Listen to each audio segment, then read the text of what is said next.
अस्सलाम वालेकुम students, अख़ुवत college university से नासिर जमाल आपसे मुखातब है। आज का जो हमारा टॉपिक है वो है Louis Pasteur. This is also called as Louis Pasteur. Pakistan में हम इसे लुइस पास्चर भी पढ़ते हैं, but in European countries it is read as Louis Pasteur. Louis Pasteur जो हैं ये 1822 में पैदा हुए और 1895 में इन्होंने वफ़ात पाई।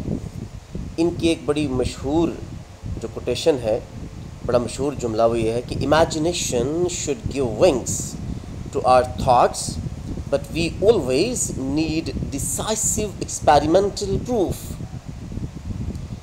सो there are the famous words of Louis Pasteur who was one of the greatest scientist of the 19th century.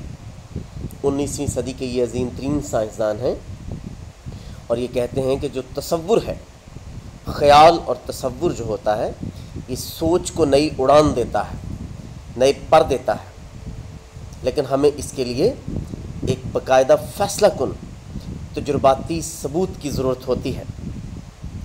Pasture is known as the father of microbiology and immunology.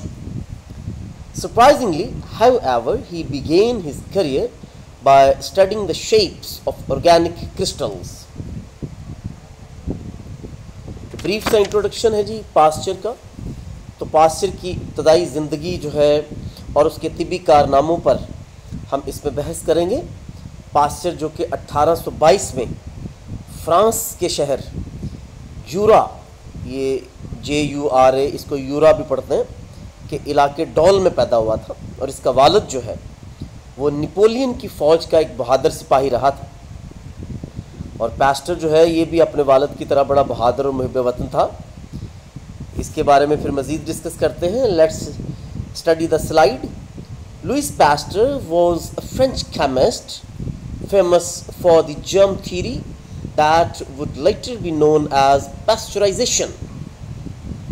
Louis Pasteur जो हैं ये France के रहने वाले कीमियादान थे जिन्होंने जरासीम के बारे में एक नज़रिया पेश किया जो बाद में पास्चराइजेशन, जिसे पास्चराइजेशन भी हम कहते हैं, के नाम से मशहूर है।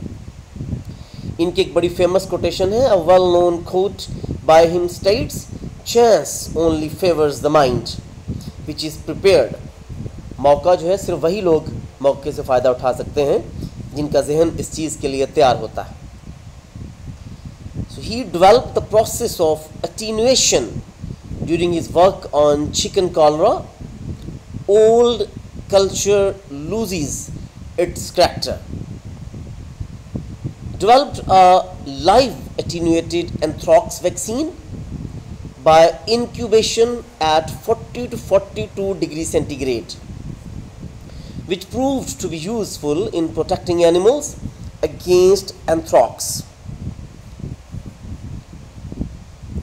Developed a vaccine against rabies, hydrophobia, obtained the causative agent of rabies by serial intracerebral passage in rabbits, and the vaccine was prepared by drawing pieces of spinal cord. ये बेटे इसमें बताया गया है कि मजमूई तौर पर पास्चर ने ज़चगी के बुखार के जरसूमे को भी ढूंढ निकाला और फिर उससे महफूज रहने का तरीका भी बता दिया। 1879 में पास्चर ने वैक्सीन बनाने का तरीका भी दरियाफ्त कर लिया था। इसने वैक्सीन की अफादियत को तजुर्बात से साबित किया। पहली बीमारी जिसमें वैक्सीन इस्तेमाल की गई वो रेबीज़ की बीमारी थी।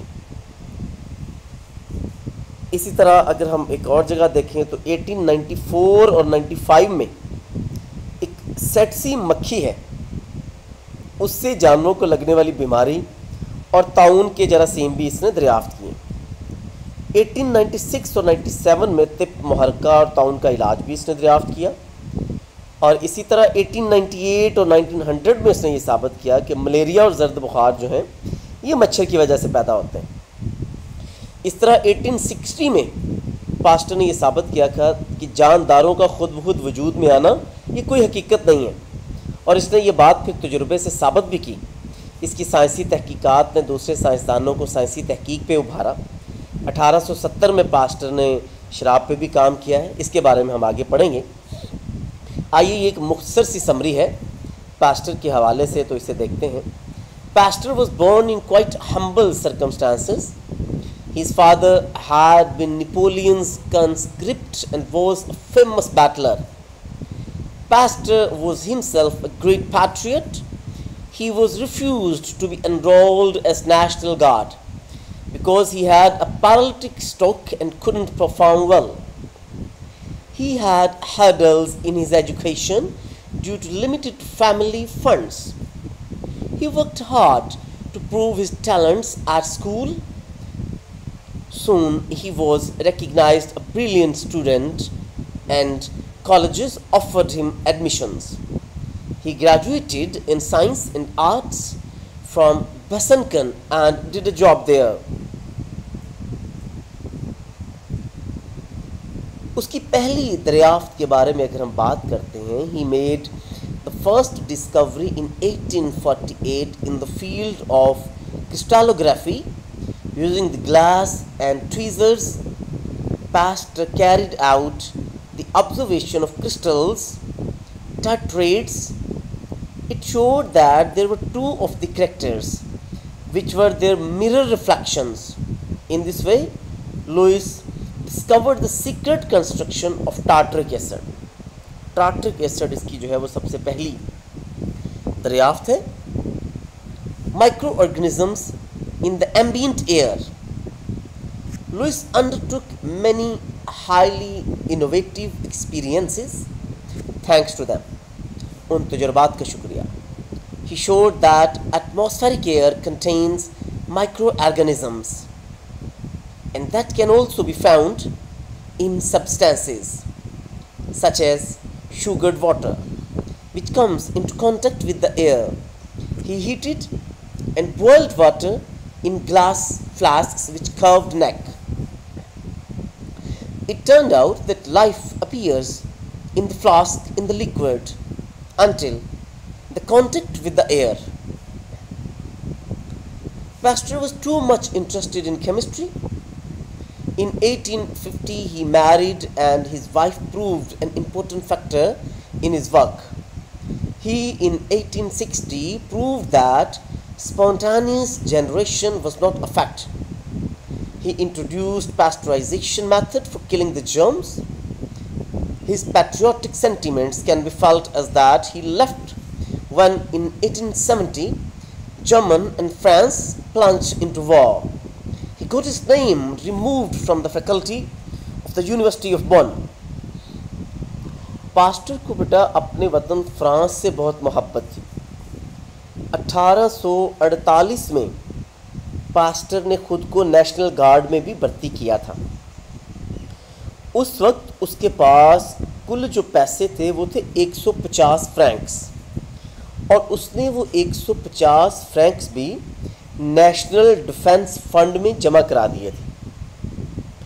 इसी तरह जब 1870 में फ्रांस और जर्मनी के दरमियान जंग का ख़तरा पैदा हुआ तो मुल्क की खिदमत के लिए पास्टर ने खुद को फ़ौजी के तौर पर पेश कर दिया, मगर सेहत की खराबी के सबब उसे नेशनल गार्ड में भर्ती न किया गया, क्योंकि 2 साल कबल ही उस पर फालज का एक हमला हुआ था। जब फ्रांस और जर्मनी के दरमियान जंग छिड़ी तो पास्टर ने अपनी डॉक्टर ऑफ मेडिसिन की डिग्री जर्मनी की बन यूनिवर्सिटी को वापस कर दी थी और ये उसकी हुब्बुल वतनी का मुंह बोलता सबूत है। इसी तरह 1860 में पास्टर ने यह साबित कर दिया था कि जानदारों का खुद ब खुद वजूद में आना कोई हकीकत नहीं है और उसने ये बात तजुर्बे से साबित कर दी थी। इसकी साइंसी तहकीकात ने दूसरे साइंसदानों को भी साइंसी तहकीक पर उभारा। इसकी एक बड़ी मशहूर कोटेशन है, science knows no country. Science किसी मुल्क को नहीं जानती, ये किसी मुल्क से ताल्लुक़ नहीं रखती, because knowledge belongs to humanity, क्योंकि इल्म का ताल्लुक़ इंसानियत के साथ है। And is the torch which illuminates the world. Science is the highest personification of the nation, because that nation will remain the first which carries the furthest the works of thought and intelligence.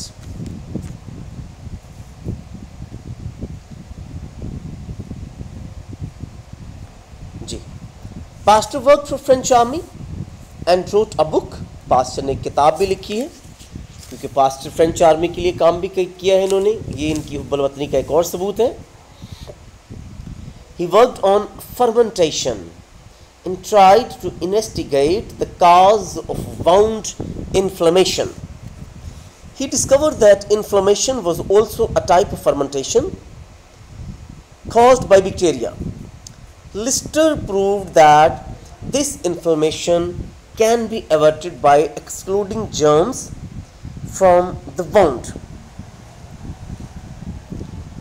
और इसकी एक बड़ी famous quotation है ये, A bit of science distances one from God, but much science nears one to Him. The more I study nature, the more I stand amazed at the work of the Creator. मैं जितना science के बारे में study करता हूँ उतना ही मैं खुदा के करीब होता जाता हूँ।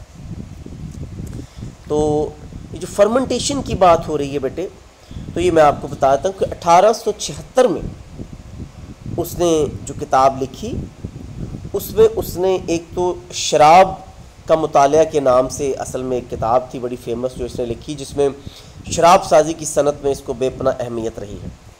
ताहम जो फर्मेंटेशन का लफ्ज़ इस्तेमाल हुआ है जिसे हम कहते हैं तखमीर कारी, तखमीर कारी पर पास्टर का काम यही ख़त्म नहीं होता, बल्कि उसने तिब, जराही, सेहतामा, इस पर कहीं ज़्यादा गहरे असरात मुरतब किए।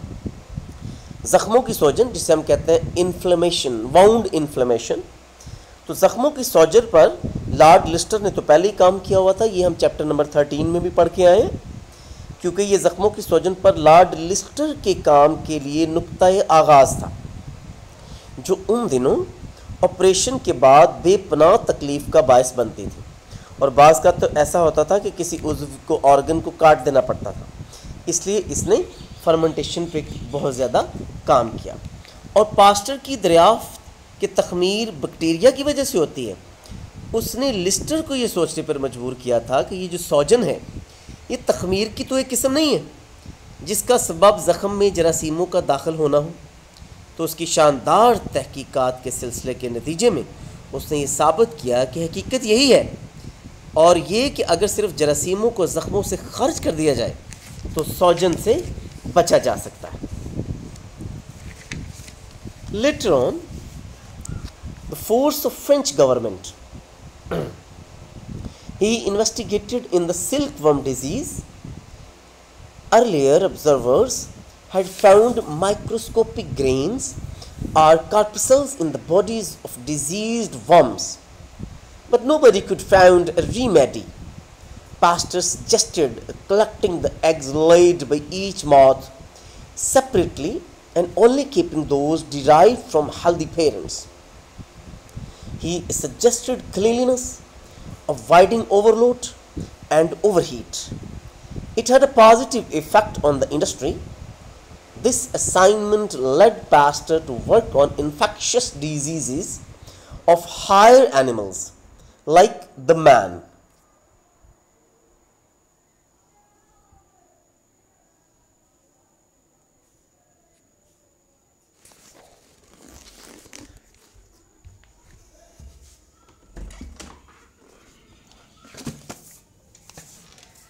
तो हम बात कर रहे थे कि 1849 के बाद जनूबी फ्रांस में रेशम की सनत को अचानक कोई पुरस्रार बीमारी लग गई थी, जिससे ये सनत तबाह हो गई।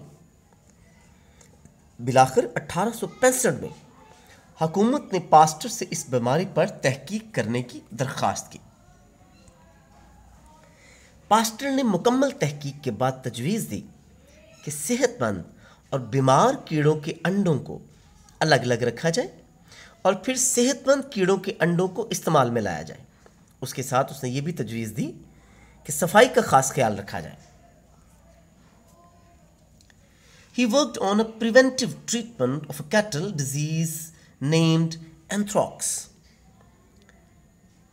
Thus, he saved millions of sheep and cows from this disease. He went to hospitals collecting data about diseases in humans and did thorough research. He proved that operating instruments can carry the germs from infected persons to healthy persons. He discovered the method of making vaccines after a series of experiments.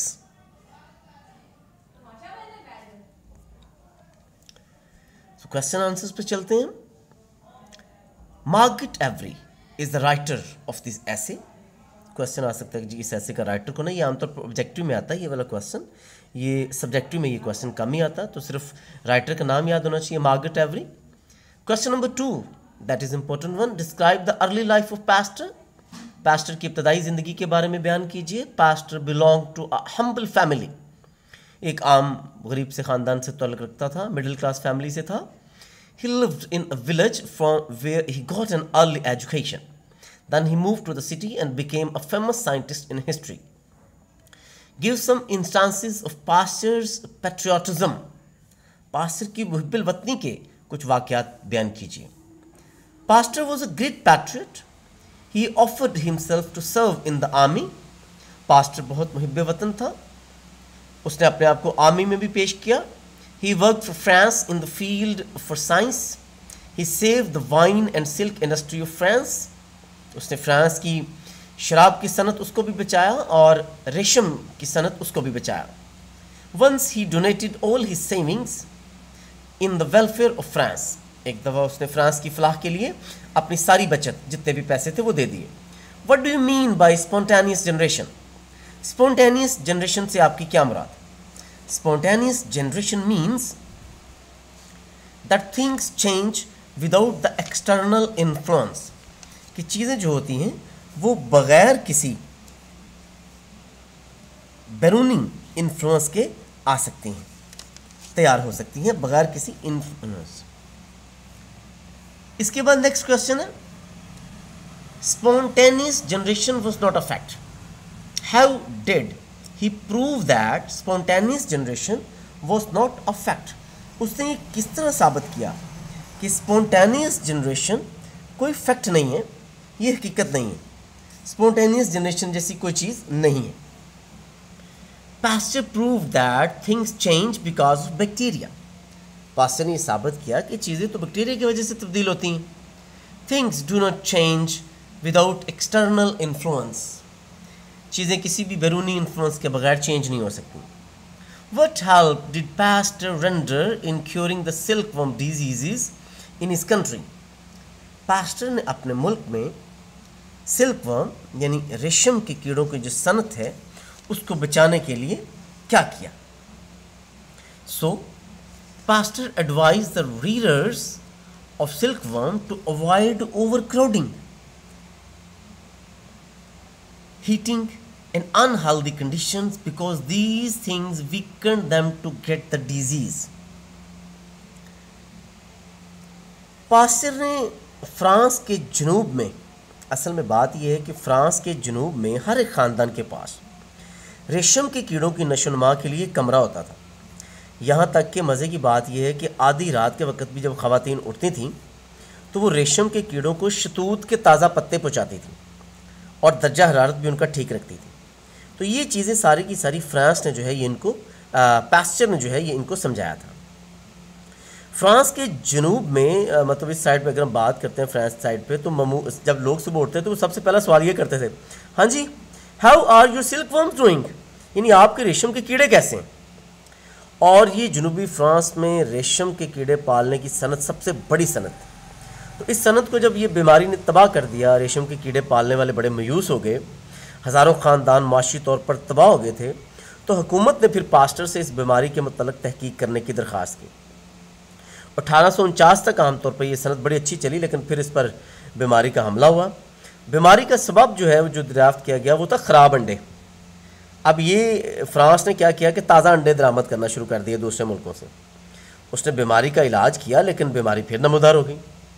तो हर साल वो नए अंडे जो हैं वो दरामद करते थे, लेकिन बीमारी फिर भी जो है वो आती रही और फ्रांस से ये बीमारी हमसाया ममालिक में फैल गई. तो रेशम पैदा करने वाले जितने भी सनतकार थे वो सारे के सारे मायूस हो गए.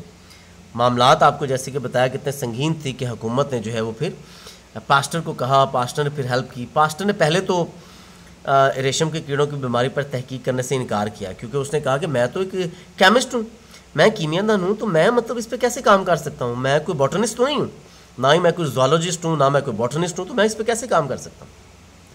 तो उसने कहा मैंने आज तक अपनी ज़िंदगी में किसी रेशम के कीड़े को टच भी नहीं किया।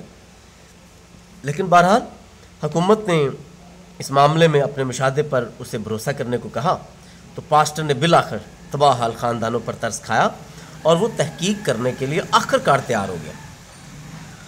रेशम के कीड़ों की बीमारी पर तहकीक करने के लिए वो रेशम पैदा करने वाला एक जो ज़िला था अलाइस, वहाँ चला गया और वहाँ उसने बीमार कीड़ों के अजसाम में खुर्दबीनी अजसाम का मुशाहदा किया। लेकिन अभी वो कोई इलाज दरियाफ्त ना कर सका था, अभी वो सिर्फ मुशाहदा कर रहा था। उसने लोगों से ये कहा कि वो सिर्फ उन अंडों को अपने पास रखें जो सेहतमंद कीड़ों ने दिए हैं। उसने उन्हें यह भी कहा कि ओवर क्राउडिंग नहीं करनी और इनको हीटअप भी नहीं करना, यानी इन्हें भीड़ लगाने, गैर सफाई सुथराई, ज़रूरत से ज़्यादा हरारत देने और इसी तरह गैर सेहतमंदाना हालात से बचने के लिए कहा। उसने लोगों से यह भी कहा कि कमज़ोर अंडों में से सेहतमंद अंडों को अलहदा करने के लिए खुर्दबीन इस्तेमाल करें। उसने उन्हें बताया कि ये जो माइक्रोस्कोप है ये एक बड़ा यूज़फुल टूल है। उसने कहा कि उसकी अपनी 8 साल बच्ची जो है वो इसके साथ बहुत ज़्यादा खुश रहती। इससे पहले कि पास्टर मतलब बीमारी को कंट्रोल कर पाता या वो कंट्रोल करने के लिए आता, तो फ्रांस को तकरीबन 40 लाख फ्रैंक का नुकसान हो चुका था उस वक़्त। खैर, जब पास्टर रेशम के कीड़ों की बीमारी को कंट्रोल करने में कामयाब हो गया तो इसके बाद उसे फिर जानवरों की वबाई अमराज जो हैं उनको भी तहकीक करने का उसको स्टिमुलस उसके अंदर आया। लेकिन आप ये भी जानते हैं कि रेशम के कीड़ों की बीमारी पर जब वो तहकीक कर रहा था तो उस पर फिर फालज का हमला हो गया, पैरालाइसिस हो गया ही, तो उसके बुरे जिस्मानी असरात से वो बच नहीं सका। लेकिन ऐसा सिर्फ वो रेशम के कीड़ों पे चूँकि बहुत ज़्यादा काम कर रहा था, इसी वजह से ऐसा हुआ। आइए अब चलते हैं मेथड ऑफ मेकिंग वैक्सीन्स की तरफ। Pastor cultivated the germ in such a way that they were weekend. When these germs were inoculated into the healthy animals, they produced a mild type of illness. This protects them from different diseases. इसके बाद हम अगले question की तरफ चलते हैं। Give an account of Pastor's treatment of hydrophobia. Pastor ने जो है वो हाइड्रोफोबिया की ट्रीटमेंट कैसे की? The first human disease for which Pastor used inoculation. Pastor ने जो सबसे पहले इनैकुलेशन इस्तेमाल किया, इंजेक्शन इस्तेमाल किए, दैट वाज हाइड्रोफोबिया और रेबीज़। वो हाइड्रोफोबिया या रेबीज़ की बीमारी थी। It was a horrible disease caused by the bite of a mad dog. ये पागल कुत्ते के काटने से होती थी। How did Pasteur show the way to the other scientist? तो पास्टर ने ये तरीका दूसरे साइंटिस्ट को कैसे दिखाया? तो Pasteur's work, Pasteur abolished superstitions. Pasteur ने सारी की सारी जो मिथ थी या तोहम परस्ती थी उसको ख़त्म किया। Disease and death was a mysterious thing, कि ये जो बीमारियाँ और मौत है ये कोई पुरस्कार चीज़ है। He found out their causes and brought them to the world of facts. उसने कहा कि ये इन सब की कोई ना कोई वजूहात होती हैं। तो पास्टर के काम ने साइंसदानों को इस तरह दूसरी बीमारियों का इलाज दरियाफ्त करने पर उकसाया। 1880 से 1890 तक अगर मैं आपको बताऊं स्टूडेंट्स, उन्होंने तपेदिक, खुन्नाक, टाइफाइड, दांत पिची, हैज़ा और माल्टा बुखार के जरासीम पैदा किए। 1893 में उन्होंने ऐसे जरासीम दरियाफ्त किए जिससे खुन्नाक का इलाज होता था। इसी साल उसने हैज़े का हिफाजती इलाज भी दरियाफ्त किया। 1894-95 में ताउन और सीसी मक्खी की बीमारी जानवरों में पाई गई और इसी तरह 1896-97 में टाइफाइड और ताउन के हिफाजती टीकों के ज़रिए भी इलाज दरियाफ्त हुए। और अगर हम आगे चलें 1898 से 1900 तक तो ये साबित हो गया कि मलेरिया और जर्द बुखार मच्छरों के ज़रिए फैलता। तो तिब की दुनिया में इन दरियाफ्तों की फ़हरिस्त बनाना नामुमकिन है जो पास्टर के वजूद से काम में है। सो थैंक यू स्टूडेंट्स, आज के लिए इतना। इंशाल्लाह कोई क्वेश्चन हो तो आप वो मुझसे कीजिएगा, मैं आपके हर क्यूरी का आंसर इंशाल्लाह करूँगा। आप कमेंट सेक्शन में भी सवाल कर सकते हैं और स्टूडेंट्स आप लोग मुझे व्हाट्सएप पे और गूगल क्लासरूम में भी सवाल कर सकते हैं। इसके साथ ही इजाज़त चाहते हैं। अल्लाह हाफिज़, टेक केयर।